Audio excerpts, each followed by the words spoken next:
Hey folks, in this video I want to talk to you about what I think is Nikon's coolest camera and how it's just gotten even cooler.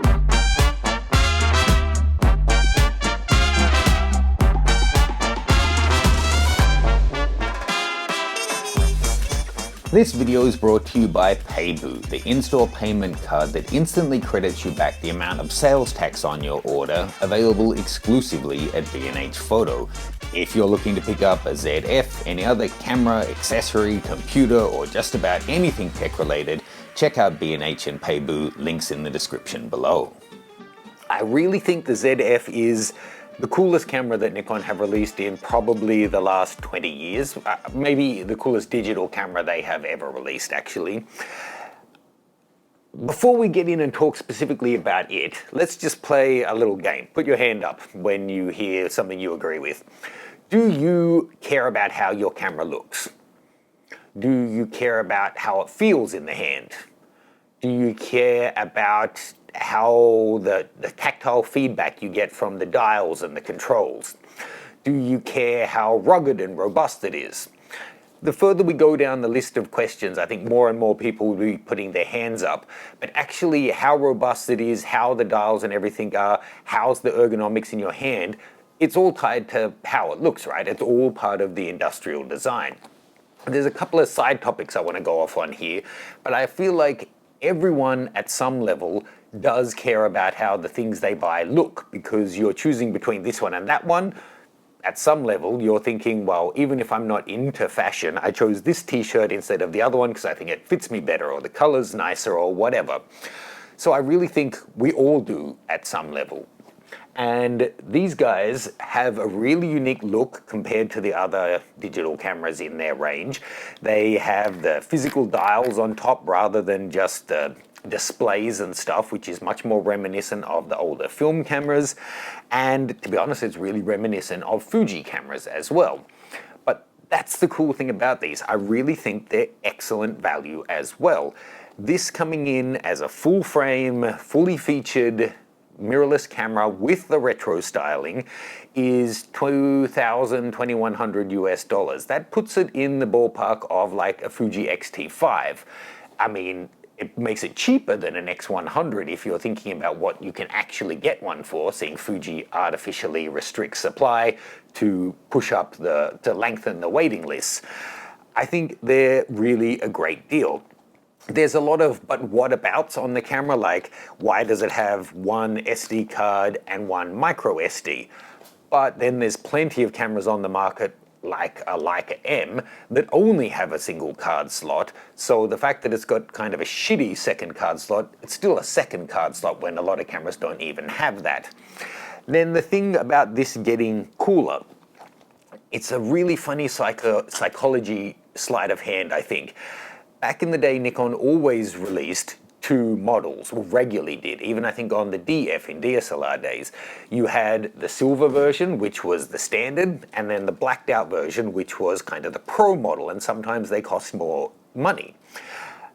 With the ZF, it was the other way around. They brought out the black, and then they brought out options of different colored leathers that you could use, which people really liked.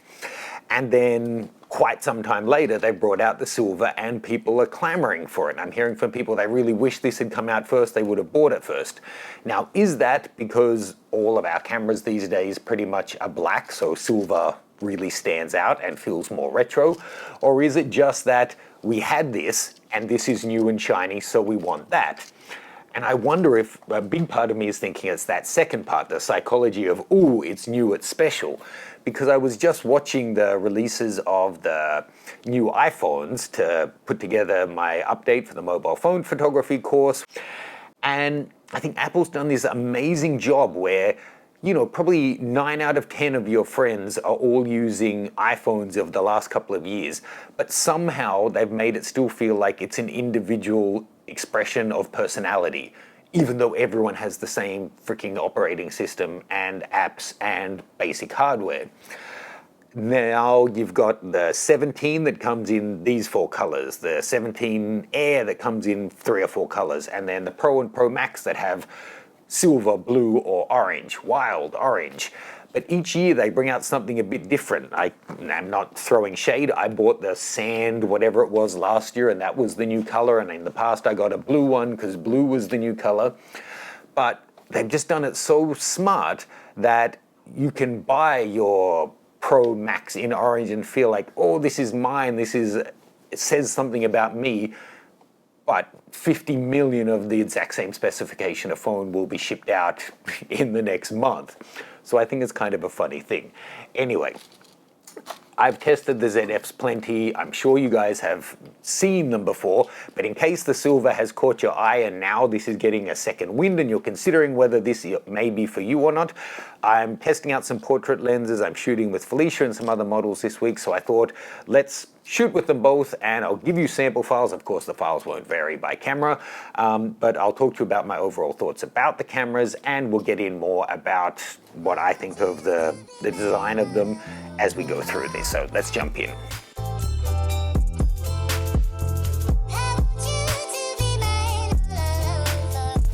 If you've been watching for a while, you'd note that I regularly shoot with models. Actually, it's pretty much every week. And here on YouTube, we only share the content that's suitable for YouTube standards as well as what fits the flow of the video. If you'd like to see more of these shoots and more of these models, head on over to Patreon Uncut. You can see full details in my link tree below.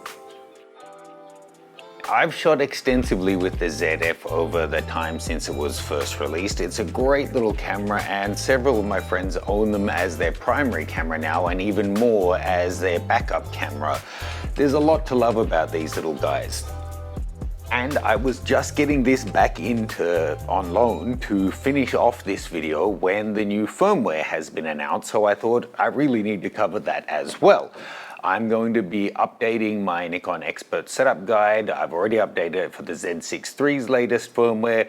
All of the major firmware gets covered, all of the different cameras, and every single feature and option in every single camera. So if you're a Nikon Z shooter, definitely worth checking out to help you get the most out of it. But firmware version 3.0 for this camera, I mean, I sound like such a fanboy, but seriously, kudos to Nikon.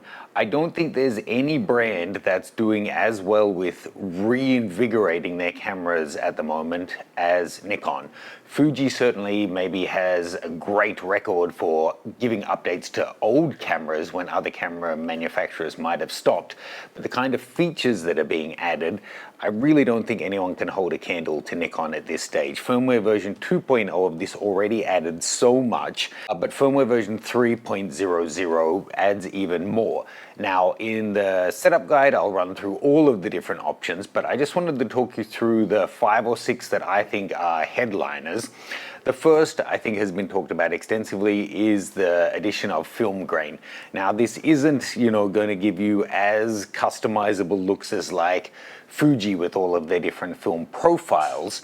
Essentially, this works for stills and video. That's why this is 5 or 6 points, because this counts as 1 or 2. Essentially, if you go into your menus for the photo shooting menu, you can turn on film grain, and then you have 2 different variables you can play with. You've got the intensity, which you can set from 1 to 6, with 6 being more intense, and then you've got the size of the film grains from 1 to 3. So you can see with those variables you could have 18 different options in terms of the results you're getting. So let me actually grab some little sample files here of this mask that I picked up in Bhutan and show them to you on screen here. So first off, with the grain size set to small, this is intensity 1, 2, 3, 4, 5, and 6. Next up with size medium, here's intensity 1, 2, 3, 4, 5, and 6. And then with size set to large, intensity 1, 2, 3, 4, 5, and 6. Now in video mode, you don't have the size options, that's fixed at small, but I can still show you the different intensities. Here's 1, 2, and 3, A couple of things to note when you're taking stills with the different film grains, it doesn't actually show you in real time, so you need to take the photo and then play it back to actually see it. There's also some exclusions to when it's going to work for you if you're doing like multi-shot, that kind of thing. And in video, it's going to disable skin softening if you're turning the film grain on. Of course, it also only applies to your JPEG. It's not burning that into your RAW files.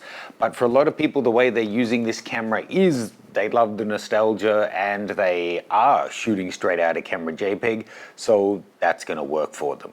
Other items here that I think are really great are not video or film features per se, but they're more usability things. So in our controls, you now have the option, given that this is a camera, a lot of people are using manual lenses, you may be using focus peaking, but it can kind of be annoying in the frame sometimes.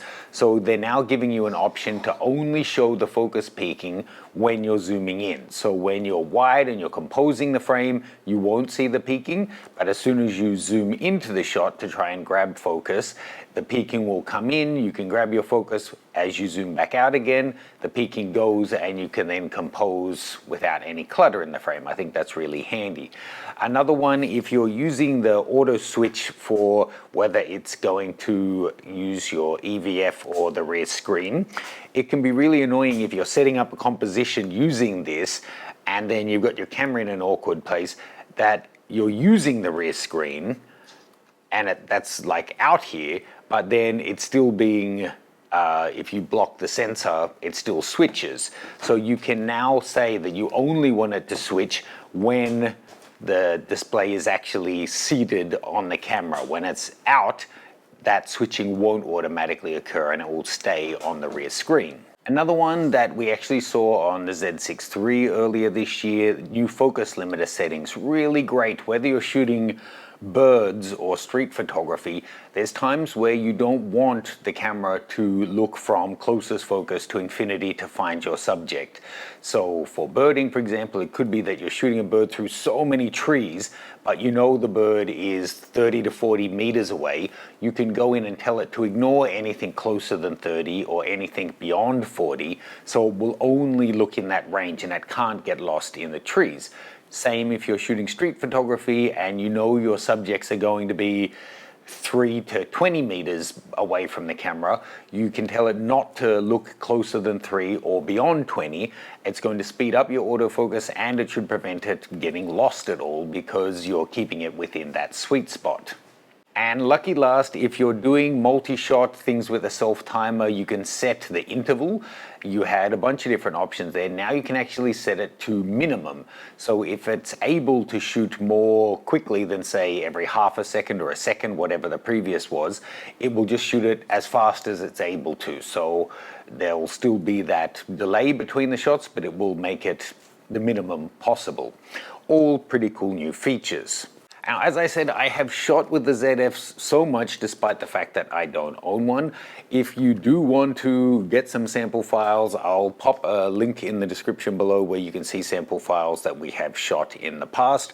I think I've shot with these on dozens of different shoots with different models. You would have seen a lot of that over at Patreon. If you're not already following over there, then please do check it out. You can join behind the scenes on the different shoots we do with models and in my travel. It's all uncensored and uncut, and you get to join me like you were really there in the shoot. Full details for that and all the other things I've mentioned are in my link tree. If you have any questions on this guy, please do let me know. I genuinely think this is the coolest camera in Nikon's range and probably one of the best value that they currently have out there. And no doubt, being the sale time of year, you'll be able to pick these up at a great deal throughout the rest of 2025. Let me know any questions you have. Almost dropped the camera. And I'll see you guys soon.